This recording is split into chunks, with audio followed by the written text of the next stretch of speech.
इस वीडियो के अंदर जो मैंने मांगा बताई है वो काफी ज्यादा डिस्टर्बिंग है, स्पेशली इनकी स्टोरी जो कि काफी ज्यादा डार्क है। इसलिए वीडियो के स्टार्टिंग में ही डिस्क्लेमर दे रहा हूँ। इस वीडियो के अंदर मैं तुम्हें 3 ऐसी हॉरर डिस्टर्बिंग मांगा बताने वाला हूँ, जिसपे से हमारी लिस्ट पर जो थर्ड मांगा आती है उसका नाम है शोजो सुबाकी AKA मिडोरी। इस मांगा को जापान के अंदर बैन कर दिया गया है। इनफैक्ट इसकी एक एनिमे मूवी भी आई थी जिसको बाकी सारे देशों ने भी बैन कर दिया है। तो तुम समझ ही सकते हो किस लेवल का कंटेंट इस एनिमे ने दिखाया होगा जो सारे देशों ने इसे बैन कर दिया। इसके अंदर हमें एक लड़की की कहानी दिखाई जाती है जिसका नाम मिडोरी होता है, जिसके पेरेंट्स मर चुके होते हैं और ये लड़की 12 से 14 साल की होती है। तो अब जब इसके पेरेंट्स मर चुके हैं तो ये अपने सर्वाइवल के लिए एक सर्कस को ज्वाइन कर लेती है, जो कि इसकी लाइफ का सबसे वर्स्ट डिसीजन होता है। उस सर्कस के अंदर इसको काफी ज्यादा मेंटली और सेक्सुअली असॉल्ट किया जाता है और इस सर्कस का मालिक इसको अपनी वाइफ भी बना लेता है और उसके साथ काफी गलत काम करता है। एक सीन में हमें इस लड़की और सर्कस के मालिक को दिखाया जाता है, जिसमें सर्कस का मालिक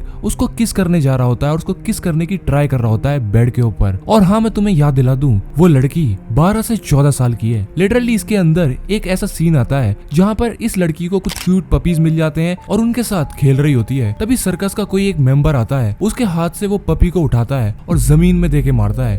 उसके बाद उस पपी को उसको अपने पैर से कुचल देता है, जिसके बाद उसका ब्रेन और बाकी सारे ऑर्गन्स बाहर आ जाते हैं। और ये सीन अपने आप में ही काफी ज्यादा डिस्गस्टिंग था, लेकिन इसके राइटर ने इसको और भी ज्यादा डिस्गस्टिंग कर दिया, क्योंकि इसके बाद जो सीन हमें दिखाया जाता है वो और भी ज्यादा देखने में घिनौना लगता है। क्योंकि इसके बाद रात हो चुकी होती है और ये लोग खाने के लिए जाते हैं, जिसके बाद इन लोगों को पता चलता है कि खाने में नॉन वेज बना है और वो नॉन वेज और किसी का नहीं, उन्हीं पपीज का है जिनको मिडोरी अपने साथ लेके आई थी और उनके साथ खेल रही थी। इस मांगा के 8 से 9 चैप्टर्स हैं, पर मेरी हिम्मत 4 चैप्टर्स के बाद ही जवाब दे गई। Number 2, 17 side. भाई साहब, मतलब कोई राइटर ऐसी मांगा भी लिख सकता है, मैंने कभी सोचा नहीं था। ये कहानी एक रियल क्राइम स्टोरी पर बेस्ड है, जो कि रियली काफी ज्यादा ब्रूटल और डार्क है। अगर ये चेहरा तुमने पहले भी कहीं देखा है तो तुम्हें पता चल गया होगा मैं किस मांगा के बारे में बात करने वाला हूँ, लेकिन अगर नहीं चला तो भाई तुम्हारा दिमाग काफी ज्यादा खराब होने वाला है। इस कहानी के अंदर एक लड़की है जिसका नाम है हिरोकी, जो कि रात को अपनी दोस्त के साथ घर जा रही होती है और ये सोच रही होती है कि वो घर जा करके अपने फेवरेट शो का नेक्स्ट एपिसोड देखेगी। लेकिन ऐसा कभी हो ही नहीं पाता, क्योंकि तभी 4 माइनर लड़के, जिनमें से एक की उम्र 18 साल, 2 की उम्र 17 साल और एक की उम्र 16 साल होती है, वो अपनी कार से उसके पास आते हैं। उससे रास्ता पूछने के बहाने उसे अपनी कार में बैठा लेते हैं और उसका किडनैप कर लेते हैं और उसे लेकर के चले जाते हैं अपने घर पर। और उसके बाद उस लड़की के साथ वो जो कुछ करते हैं वो इस मांगा में दिखाया गया है, जिसे देखने के बाद तुम रेज से भर जाओगे। और घर पर लाने के बाद ये लोग उसको काफी ज्यादा मेंटली अब्यूज करते हैं और सेक्सुअली असॉल्ट भी करते हैं। उस लड़की के ऊपर लाइटर फ्लूइड फेंकते हैं और उसको जला भी देते हैं, सिर्फ अपने मजे के लिए। और ऐसा ये सब 44 डेज तक करते हैं। Can you believe it? उसको भूखा रखते हैं ताकि उसको तड़पता हुआ देख सकें। इस कहानी के अंदर एक ऐसा सीन आता है जहां पर इन चारों में से एक लड़का, जो कि इनका बॉस होता है, वो इस लड़की को पूरी तरह से अब्यूज करने के बाद और सब कुछ हो जाने के बाद उसे अपनी कार में बैठा करके ले जाता है। वो भी इसको इसके सर से पकड़ करके, लिटरली वो इसके बाल पकड़ता है और अपनी कार में ले जा करके बैठाता है और पूरे सिटी के अंदर घुमाता है बाकी गैंग मेंबर से मिलवाने के लिए। और बाकी के गैंग मेंबर से कहता है कि अगर तुम्हें भी इसके साथ टाइम स्पेंड करना है तो मेरे घर आ जाना। और ये जो घर है ये इन्हीं चारों में से एक लड़के का घर होता है, जहाँ पर इसके पेरेंट्स ग्राउंड फ्लोर पर रहते हैं और ये सब काम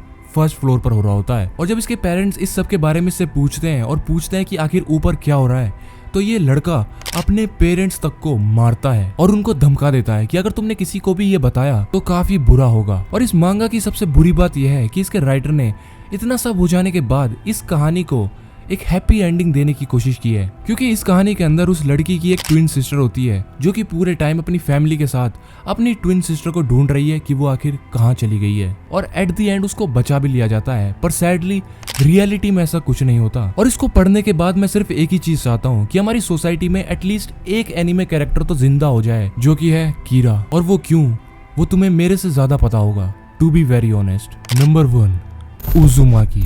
हॉरर के मामले में ये मांगा ना आए ऐसा तो हो ही नहीं सकता, जिसका मेन रीजन इस मांगा के राइटर हैं, जो कि हैं जुंजी ईटो। इन्होंने काफी ज्यादा डिस्टर्बिंग और हॉरर मांगा लिखी हैं, जिनमें से एक उजुमाकी भी है। इस कहानी के अंदर हमें एक लड़की दिखाई जाती है जिसका नाम कायरी होता है, जो कि एक छोटे से टाउन में रहती है, जिसके फादर एक पोर्टर का काम करते हैं। बेसिकली जो भी मिट्टी से बनाने वाला काम होता है वो करते हैं। और उसका एक दोस्त भी होता है जिसका नाम होता है सुइची, जो कि अब शहर से बाहर जाता है पढ़ने के लिए।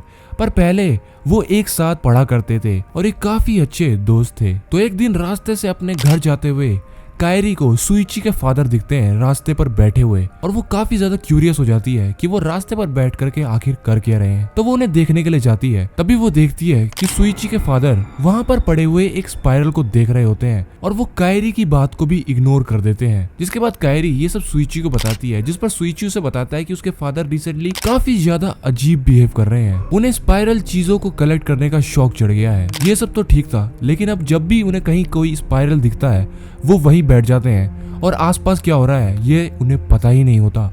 आसपास के लोगों तक की बातों को वो इग्नोर करना स्टार्ट कर देते हैं। इवन बाथरूम में नहाने जाते हुए अपने हाथों से बाथटब के अंदर स्पाइरल बनाते हैं। सबसे क्रीपी बात तो यह है कि अब वो अपनी आंखों को घुमाते हैं, वो भी सेपरेटली। पर इस बात पे कायरी बिलीव नहीं करती है जब तक कि वो अपनी आंखों से इसको देख नहीं लेती है। और इसके बाद वो बिलीव करना स्टार्ट कर देती है कि सुइची के फादर के साथ कुछ तो गड़बड़ है। लेकिन फिर हमें पता चलता है कि सुइची के फादर अब इस दुनिया में नहीं रहे। उन्होंने अपने आप को मार लिया होता है। लिटरली अपने आप को एक टेबल के नीचे पिचका देते हैं जिससे वो एक स्पाइरल बन सकें। इसके बाद उस सिटी के अंदर सुइची के फादर के फ्यूनरल पर ही एक टोर्नेडो आता है जो कि स्पाइरल शेप का होता है, जिसे देखने के बाद उसकी मदर को यानी कि सुइची के मदर को काफी बुरा सदमा लगता है। उन्हें स्पाइरल का फोबिया हो जाता है, यानी कि स्पाइरल से अब वो डरना स्टार्ट कर देती हैं और अपनी बॉडी के अंदर जितने भी स्पाइरल्स उन्हें दिखते हैं यानी कि हेयर्स, फिंगरप्रिंट्स, जिस भी चीज के अंदर उन्हें स्पाइरल दिखता है उन्हें हटाना स्टार्ट कर देती हैं। हाँ, तुमने बिल्कुल सही सुना, अपने फिंगरप्रिंट्स को और अपने बालों तक को वो काट लेती हैं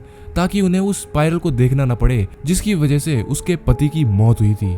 क्योंकि सुइची के फादर उसकी मदर को दिख रहे होते हैं और काफी ज्यादा क्रीपी वे में उससे कह रहे होते हैं कि मैं तुम्हारे साथ रहना चाहता हूँ, तुम्हारे अंदर एक स्पाइरल बनके। जिसके बाद सुइची की मदर को हॉस्पिटलाइज कर दिया जाता है और उनको उसी वार्ड में रखा जाता है जहाँ पर सुइची के फादर का इलाज चल रहा था। और इसके बाद इस मांगा की स्टोरी और भी ज्यादा हॉरिफाइंग होती जाती है, क्योंकि तुम्हें पता ही होगा ह्यूमन ईयर के अंदर भी एक स्पाइरल शेप का ऑर्गन होता है। और जैसे ही इस बात को सुइची की मदर रियलाइज कर देती हैं, वो एक सीजर लेती हैं और अपने कान में मार लेती हैं। और जैसा मैंने कहा, इसके बाद इसकी स्टोरी और भी ज्यादा हॉरिफाइंग होने वाली है। और अब इसकी स्पाइरल वाली मिस्ट्री को यहीं तक रखते हैं। अगर तुम्हें फुल कहानी जाननी है तो मुझे कमेंट करके बताना कि तुम्हें उजुमाकी की पूरी स्टोरी जाननी है। बाकी मुझे भी इसको तुम्हारे साथ डिटेल में डिस्कस करना है। बाकी यार इतनी जल्दी तुम लोगों ने इस चैनल के ऊपर 10K सब्सक्राइबर्स कंप्लीट करवा दिए हैं, जिसके लिए यार मैं तुम लोगों से बहुत ज्यादा थैंक यू बोलना चाहता हूँ। बस ऐसे ही अपना सपोर्ट बनाए रखना और ऐसे ही इस चैनल को पसंद करते रहना। मैं तुम लोगों के लिए बढ़िया से बढ़िया कंटेंट लेके आता रहूंगा। तो मैं तुमसे मिलता हूँ नेक्स्ट वीडियो में।